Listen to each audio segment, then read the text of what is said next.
Welcome back to this series on Herman Dooyeweerd's Roots of Western Culture. In this video, we're going to look at the first part of Chapter 8 on the rise of social thought.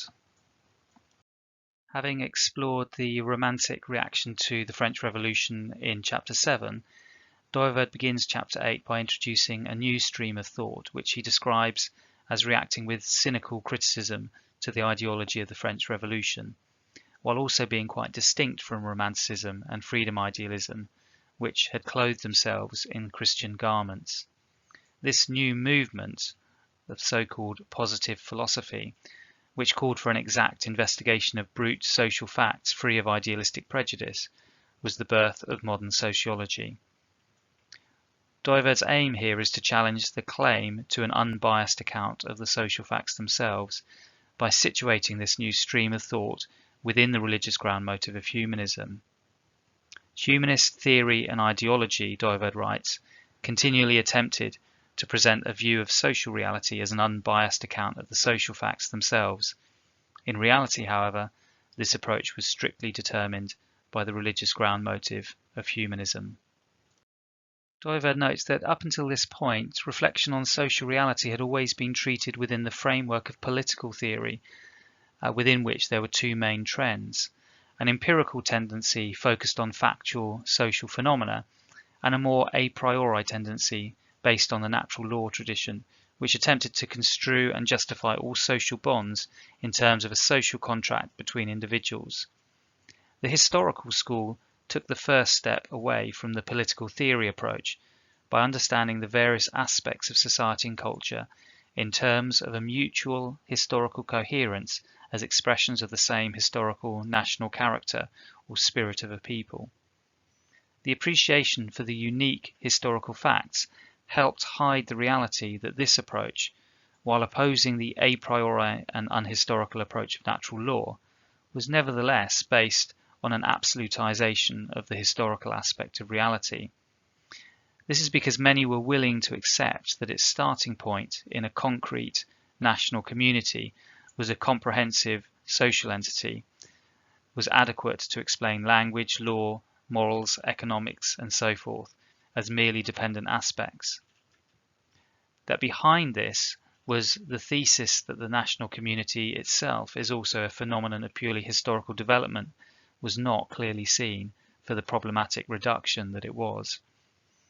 The historical school did not give rise to a special science of society. Instead, it aimed at permeating existing scientific disciplines with its new sociological and universalistic way of thinking. Dooyeweerd considers modern sociology to be entirely different from this movement. He describes it as being based on a remarkable and inherently contradictory connection between the universalistic thought of the Restoration and the older natural scientific thought of the Enlightenment. Auguste Comte saw himself as continuing the tradition of Galileo and Newton, using the natural scientific approach to overcome ignorance and discover the general laws which explain phenomena in their causal coherence. However, the founders of this new science also attempted to link the natural scientific method with the universalistic conception of human society. They readily conceded that constant structures do not exist in society, and that societal relationships are purely historical in character. While the historical school had rejected the search for universal laws, sociology believed that science required a clear formulation of universal laws. Modern sociology shifted the focus of attention from the unique and irrationally conceived national community to society. Modern sociology combined a natural scientific approach, writes Dooyeweerd, in terms of the search for causal laws, while interpreting society as an organic whole, whose parts are inextricably interwoven and thus comprehended only in terms of that organic whole, a combination which Dooyeweerd believes was inherently contradictory. The origin of this inherently contradictory antinomy consists in the attempt to unite opposing movements in the humanistic ground motive. On the one hand, the natural scientific attempt to dissolve complex phenomena into their simplest elements in order to discover causes and laws, which is necessarily individualistic, and on the other, the universalistic insistence that society must be understood as a whole, so that this whole determines the nature of its members in an absolutely individual way. The meaning of the idea of society must be understood in terms of the distinction between state and society. Dooyeweerd gives a summary of views of society from the ancient Greeks through medieval Christianity to early modern humanism, each of which viewed society through the lens of political theory and in a universalistic and so totalitarian way. The idea of the state as an instrument of domination, inspired by the humanistic nature motive, began to be challenged by John Locke and the classical liberal idea of the just state. This idea, for the first time, opened up the possibility for the principial distinction between civil society and the state. Civil society would then comprise the sphere of the individual's civil freedom, a sphere free from state intervention. The rise of economics contributed to this notion because of the idea that economic life was governed by eternal, unchangeable natural laws based on the individual's self-interest. So long as the state does not interfere with the free play of economic and social forces, then a natural harmony should reign among individual interests. It is this realm of the free play of socio-economic interests that constituted civil society. This is the background of modern sociology. The separation of civil society from the state created space for a possible differentiation of society. However, the revolutionary program did not tolerate an intermediary between the state and the individual. This led to a highly individualistic notion of civil society, in line with liberal economic theory, and the emergence of the free entrepreneur no longer hampered by any of his undertakings. Economic life entered upon a period of immense expansion, but at the same time untold suffering awaited the labourers. Dooyeweerd writes that the position of the worker was drastically altered at this time by the structural changes introduced into the process of production. In the first volume of his famous Das Kapital, Karl Marx presented a sociological analysis of the influences of these structural changes on contemporary life as a whole. Dooyeweerd describes this analysis as still extremely important.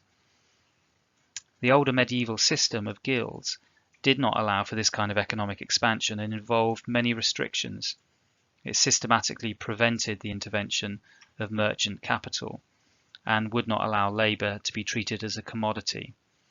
Through the development of large-scale manufacturing and mechanized industrialization, significant structural changes led to new class tensions.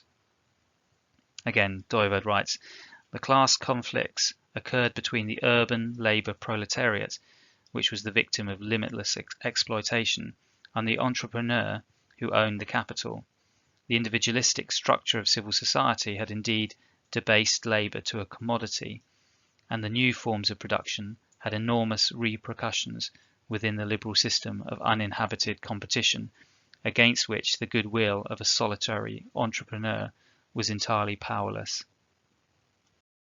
Dooyeweerd now describes the analysis of industrialization and mechanization and its effects on labour given by Ricardo, which is structured as if an iron necessity controlled these repercussions.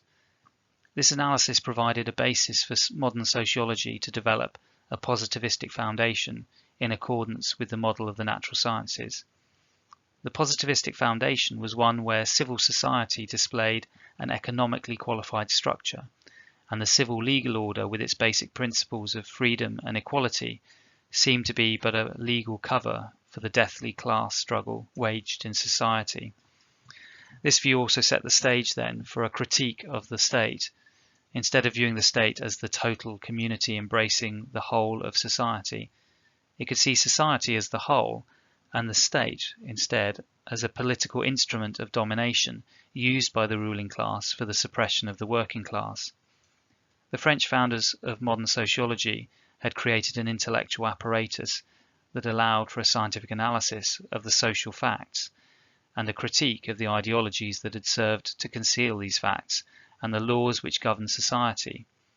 Nevertheless, they were optimistic about the possibilities of working through the class conflicts, Hence they were disparagingly dismissed by Marxist sociologists.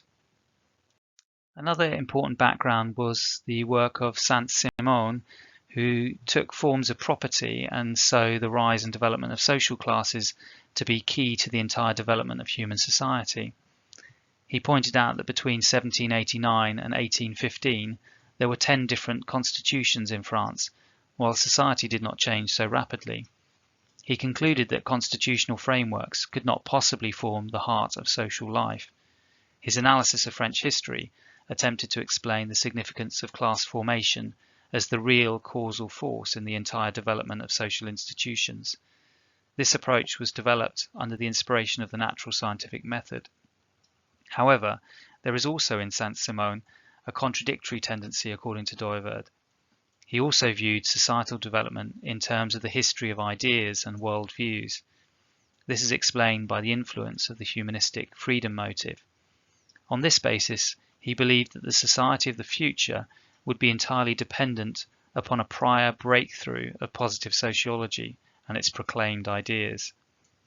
There was also a contradiction in Saint-Simon's thought between a universalistic conception of society as an organic whole and an individualistic concept of social classes as components of society which drive it apart in diverging directions. However, it should be noted that Dooyeweerd's discussion is a serious one and not a matter of trying to dismiss other thinkers. This is clear in his concluding comments on Saint-Simon, where he writes, "It is of little consequence that Saint-Simon's sketch simply does not meet the criteria of a rigorous scientific inquiry. Here we are exclusively concerned with the sociological problem raised in a fundamental manner by Saint-Simon. This problem is still intensely relevant and demands a fundamental analysis. We cannot rid ourselves of this issue by way of blanket generalizations. It calls for further serious consideration on our part." Dooyeweerd now gives a brief explanation of his own view, which is based on a distinction between coordinational relationships and communal relationships. He writes, "Classes can be formed only in what we describe as the coordinational societal interlinkages, which must be distinguished from communal relationships. In the latter, human beings are bound together in a solidary unity within which persons function as members. In the coordinational relationships, however, human beings function next to each other in a side-by-side manner, either in a relationship of neutrality, in mutual cooperation, or in a conflict situation." Dooyeweerd gives a summary of his analysis of modern sociology as founded by Saint-Simon and Auguste Comte, their view of the importance of class struggle, and a new era led by the insights of sociology, which meant the state would automatically wither away, were developed well before Karl Marx. Central was the idea that class struggle was the real cause of social development. The idea of classes had come from François Quesnay. Also important was the development of economics by Adam Smith and Ricardo. Hegel had also presented a penetrating analysis of modern civil society and had recognized the significance of the mechanization of labor. Hegel combined a recognition of self-interest as the primary impulse in economics, with the increasing interdependence among individuals as a curbing factor. He continued the universalistic view with the state as the true embodiment of the ethical idea, and so deified the state as the Greeks had done. Dooyeweerd's key point is that these theories of class have a humanistic origin. An uncritical adoption of them, he writes, in their current sociological meaning within a Christian view of society is therefore quite irresponsible. This means that Dooyeweerd views the oppositional positions of conservatism and revolution, universalism and individualism to all originate in the humanistic ground motive, and therefore none of these are suitable as starting points for a Christian analysis of the social order.